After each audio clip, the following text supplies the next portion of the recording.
Hello नमस्कार सर्वांना, श्री स्वामी समर्थ। तर इथे बघू शकता मैत्रिणी, मी आवरून तयार झालेली आहे आणि आज आहे रविवार। तर बघा सगळं आवरलेलं आहे ना आवरून। मग आता थोडंसं फोटोशूट वगैरे होणारच। तर आज तुम्हाला थोडंसं लोकेशन वेगळं दिसत असेल, तर आज आले आम्ही गावाकडं, कारण रविवार होता, म्हटलं जाऊन यावं। तर हा सगळा गावाकडचा बाहेरचा, घराच्या बाहेरचा परिसर आहे आणि येऊन एक अर्धा एक तास झालेला आहे। निघायचं होतं आम्हाला 10 वाजता घरातून, परंतु घरातले सगळे कामं करता, सकाळी नाश्ता जेवायला वगैरे सगळं करत करत 1च वाजला आणि 1 वाजता घरातून निघालो, तर इथे यायला 2 वाजले। आणि आता इथंच येऊन जेवण करावं म्हणून स्वयंपाक वगैरे सगळं घेऊनच आली सोबतच। तर आणि हे श्रीनिवासचं काम सुरू होतं, शूटिंग करायचं 2-4 वेळेला त्याचं सारखं शूटिंगच सुरू होतं आणि शूटिंग करायचं आणि स्टेटसला टाकायचं हेच काम सुरू होतं। तर तेच व्हिडिओचे क्लिप्स घेतलेले आहेत, मी काही स्वतः व्हिडिओज केलेले नाहीत। तर ह्याने सगळं आता आमच्या घराचं बघा, हे असं ही व्ह्यू आहे आमच्या घराचा। म्हणजे थोडंसं अस्ताव्यस्त आहे, कारण आता हे सासू सासरे जे होते तर ते 2-3 महिने इकडेच होते लातूरला माझ्याकडेच। मग आता हे 8-10 दिवस झाले इकडं आलेत, तर त्यामुळे थोडंसं त्यांना आणि होत पण नाही एवढं स्वच्छता करणं। तरी त्यांच्या मानाने खूप स्वच्छ केले घर, तरी छान आहे व्यवस्थित। परंतु एवढं सगळं घर खूप मोठं असल्यामुळे एकट्यांना त्यांना होत पण नाही दोघांना। मग आहे असंच आहे, किती लागणार आहे। परंतु कसं होतं इकडं कसं त्यांना करमतं। आणि हे बघा आता त्याच्यानंतर बाहेर आल्याच्यानंतर खूप असं मोठं नांदुरकीचं झाड आहे आणि शेवटी गावाकडचा परिसर तो गावाकडचा, आणि किती छान वाटतं तिकडं, एकदम निसर्गरम्य।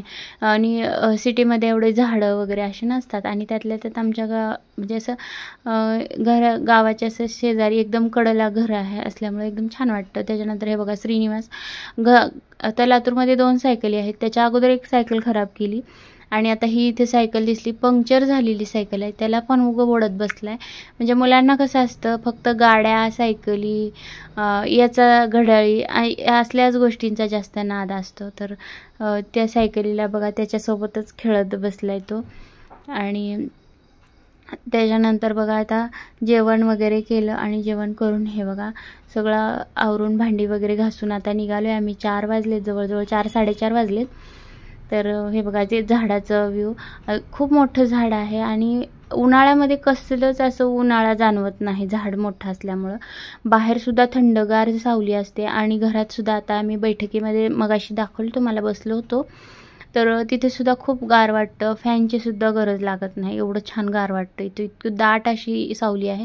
तरी एक लिंबाचं झाड होतं याच्या शेजारी, ते झाड तोडले आणि आता आम्ही तिथून निघालोय बघा। हे बघा गावाच्या म्हणजे आता साईडचा परिसरसुद्धा सध्या आता कसं आहे, श्रावण महिना सुरू झाला आहे आणि पेरणी वगैरे झालेली आहे, त्यामुळं सगळीकडे असं हिरवळ हिरवळ दिसते, दाट आहे सगळीकडे हिरवळ। आणि आमच्याकडे जास्त ऊस वगैरे आहे, तर त्यामुळं जास्तच हिरवळ आहे पाणी असल्यामुळं। तर हे बघा असं थोडंसं इकडचा पण व्ह्यू घेतलाय, छान वाटते। निसर्गामध्ये पाहण्यासारखं असं भरपूर काही आहे। मला तरी ना त्या गार्डनमध्ये वगैरे जाण्यापेक्षा ना असं बाहेर कुठंतरी निसर्गामध्ये थोडा वेळ घालवायला आवडतं।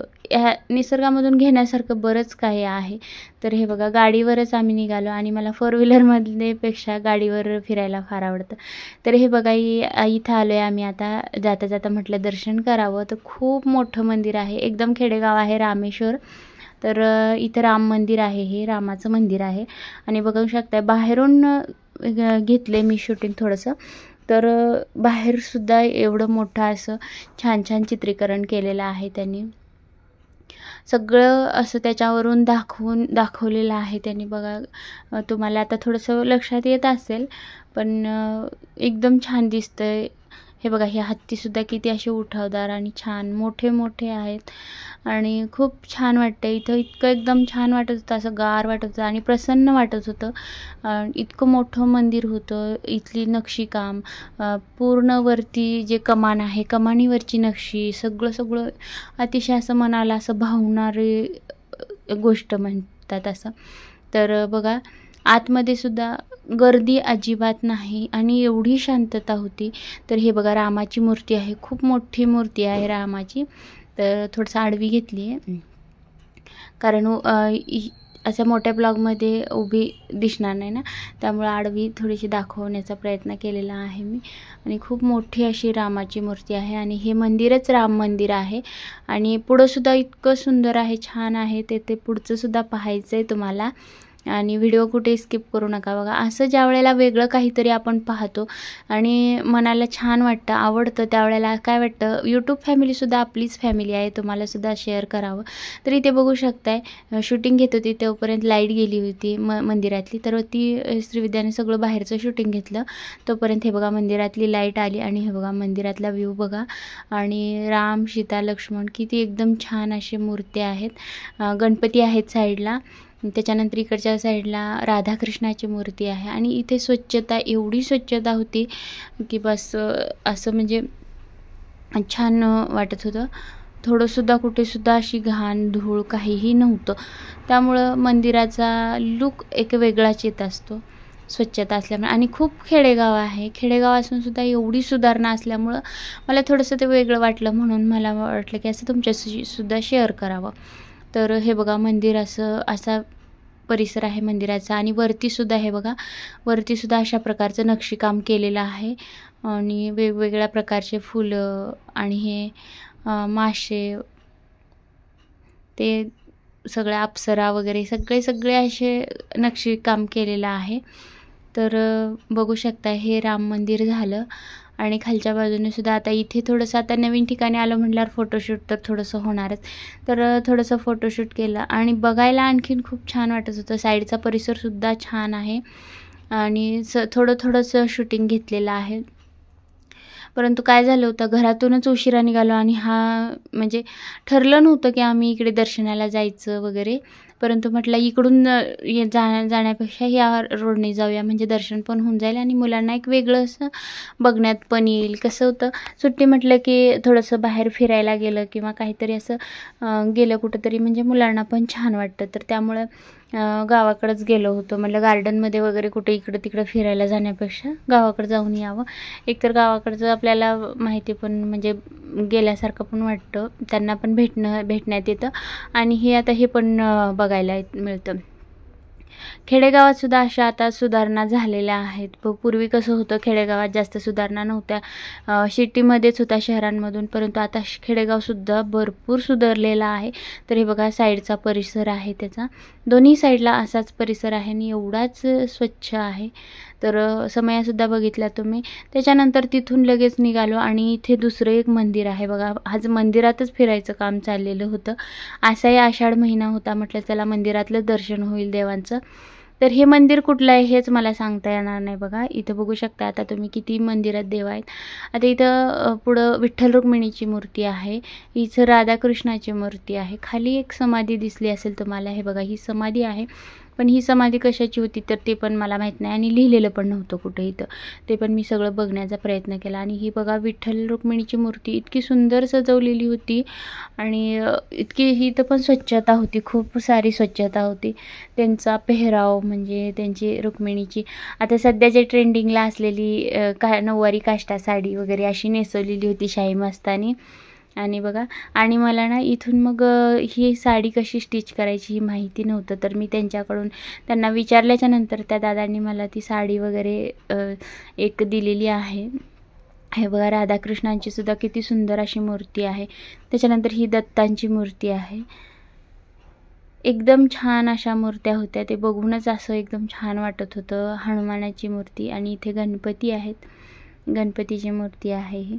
त्याच्यानंतर पुढे हा सुद्धा परिसर बघा खूप मोठा आहे आणि इथे महादेवांची इथे पण समाधी आहे. भरपूर अशा समाध्या आणि मूर्त्या आहेत इकडे, भरपूर खूप साऱ्या मूर्त्या आहेत. इथे बघा खूप मोठी अशी ह्याची पिंडी आहे, शिवपिंड. मला वाटतं इकडं सप्ताह वगैरे असत असेल, इथं होम वगैरे दिसतोय. मला आणखी इकडचं जास्त काही माहिती नाही. आता येऊन आम्हाला वर्ष झालं. या अगोदर आम्ही इथं अधूनमधून येत होतो. हे बघा, ही पांडुरंगाचा जो टोप आहे तर तो मी त्या दादांना विचारला कसा बनवतात काय नाही हे मग ते म्हटले की दुसरा नाही हाच टोप. मग त्यांनी दाखवला की पांडुरंगाच्या मूर्तीला घातलेला होता तोच काढून त्यांनी दाखवला अशा प्रकारचा आहे म्हणून. मग थोडंसं शूट करून घेतलं. म्हटलं आपल्याला जर ज्या वेळेला बनवता येईल त्या वेळेला ही शूटिंग पण बघून लगेच लक्षात येईल. आणि म्हटलं तुम्हालासुद्धा कोण बनवणारे असतील तर तुमच्यासुद्धा उपयोग येईल. तर ही साडी आणि ही ड्रेस जो आहे ना तो एक मी सॅम्पलसाठी घेऊन आलेली आहे आणि मी तो स्टिच करणार पण आहे. एक ड्रेस बघू आणि त्याचं व्हिडिओचं कटिंग आणि स्टिचिंग तुम्हाला त्या चॅनलवरती टाकन मी. तर त्याच्यानंतर हे बघा हे साईडचा परिसर आणि हे जे कळस दिसतोय तर हे एक देवीचं मंदिर आहे. इथे पण आपल्याला जायचं आहे आता याच्यानंतर. तर हे बघा ही नदी आहे, नदी आणि नदीवरती हा पूल बांधलेला आहे हा साईडचा. पाणी थोडंसंच आहे. तर या साईडच्या पुलावरती ना म्हणजे हा जो परिसर आहे इकडचा तर तो यात्रेकरूंसाठी आहे. ज्या वेळेला कोणी दर्शनासाठी वगैरे येतात ना इथं विश्राम करण्यासाठी हे बघा बसू शकतात. एकदम थंड असं वातावरण होतं नदी असल्यामुळं. आणि इथे सुद्धा बघा नक्षीकाम वगैरे किती सुंदर असं बांधकाम केलेलं आहे आणि निसर्ग, पाणी, नदी एकदम छान असं वाटत होतं. तर इथे सुद्धा थोडंसं शूट घेतलेलं आहे. मी या ठिकाणी जवळजवळ आता 10 ते 12 वर्ष झालं येऊन. मला हे आठवतसुद्धा नव्हतं की मंदिर आहे. तर फक्त आपण गेलो होतो एवढंच आठवत होतं. मग सहज मी म्हटल्यावर सर मग त्यांना पण असं कोणतं मंदिर आहे ते आठवत नव्हतं. मग ते म्हटले वाटेवरच आहे तर जाता जाता जाऊन दर्शन घेऊन येऊया म्हटले. म्हणून मग इकडे आलो होतो. बघा आपल्या गावाकडचंच किती छान. म्हणजे आपण नाही तिथं फिरायला जातो इकडे तिकडे परंतु त्यापेक्षा आपल्या जवळ काय आहे हे आपल्याला माहीत नसतं.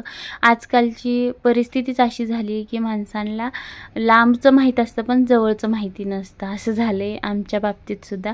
तर हे बघा हे देवीचं मंदिर मगाशी कळस दाखवलेलं. आता देवीच्या मंदिरात आलो आहे आम्ही आणि तिथे सुद्धा विठ्ठल रुक्मिणीची मूर्ती वगैरे आहे. तिथे छोट्या छोट्या संतांच्या सुद्धा मूर्त्या आहेत. इथं दर्शन घेतलं. इथं दर्शन घेऊन परत देवीच्या मंदिरात गेलो. देवीचं सुद्धा दर्शन घेतलं. तर इथे साईडला एक शाळा आहे बघा. कोणती शाळा आहे मला पण आता ती आठवत नाही. हे बघा इथं पण समाधी आहे. विठ्ठल रुक्मिणीची मूर्ती, ज्ञानेश्वर महाराजांची, हे बघा सावतामाळी, एकनाथ महाराज, तुकाराम महाराज या सगळ्या मूर्त्या आहेत छान अशा छोट्या छोट्या. आणि हा सुद्धा परिसर खूप मोठा आहे आणि अतिशय स्वच्छता आहे ह्या सुद्धा परिसरात. तर बघा मैत्रिणींनो मला थोडंसं वाटलं की तुमच्याशी शेअर करावं. आणि हे आहे लातूर जिल्ह्यामध्ये आमच्या गावाच्या शेजारी आहे. तर तिथं दर्शन घेतलं आणि असाच परिसर मला तुमच्याशी शेअर करावा वाटला म्हणून मी शेअर केलं. आमचा रविवारची सुट्टी कशी गेली हे तुमच्याशी शेअर केलेलं आहे. तर बघा माझे ब्लॉग्स कसे वाटतात हे तुम्हाला नक्की कमेंटमध्ये सांगायचं आहे. आणि माझे ब्लॉग्स पाहायला आवडतात किंवा नाही हे सुद्धा सांगा. दरवेळी मी कटिंग स्टिचिंग हे ब्लाऊज कट केले ते ब्लाऊज कसं कट केले असंच दाखवत असते. पण म्हटलं आज थोडंसं वेगळं काहीतरी आहे म्हणून शेअर करावं. तर इथे देवीचंसुद्धा दर्शन झालेलं आहे आपलं. आणि आता जायचं आपल्याला घराची वाट धरायची. कारण छान वाटलं आजचा दिवस छान गेला. असं कधीतरी एकदा फिरायला जर थोडंसं बाहेरून फिरून आलं की आणखी उत्साह येतो कामासाठी. तर मला गार्डनमध्ये वगैरे पैसे घालून जायला तर अजिबात आवडत नाही. पैसे देऊन आपण तो आनंद मिळवायचा. त्यापेक्षा एखाद्या शेतातसुद्धा जायला मला आवडतं. शेतात जाऊन जेवण करावं, बसावं, थोडंसं फिरावं हे अति आवडतं मला. तर हे बघा अशा प्रकारे माझी आवड आहे. तर तुम्हालासुद्धा असं आवडतं का गार्डनमध्ये जायला आवडतं? तर हे कमेंट करून सांगायला नक्कीच विसरू नका. आणि आजचा ब्लॉग कसा वाटला हे सुद्धा कमेंटमध्ये सांगायला विसरू नका. तर चला तर मग भेटूया अशाच एका छानशा ब्लॉगमध्ये. व्हिडिओ तुम्ही संपूर्ण पाहिलात त्याबद्दल तुम्हा सर्वांचे खूप खूप मनापासून धन्यवाद. थँक्यू.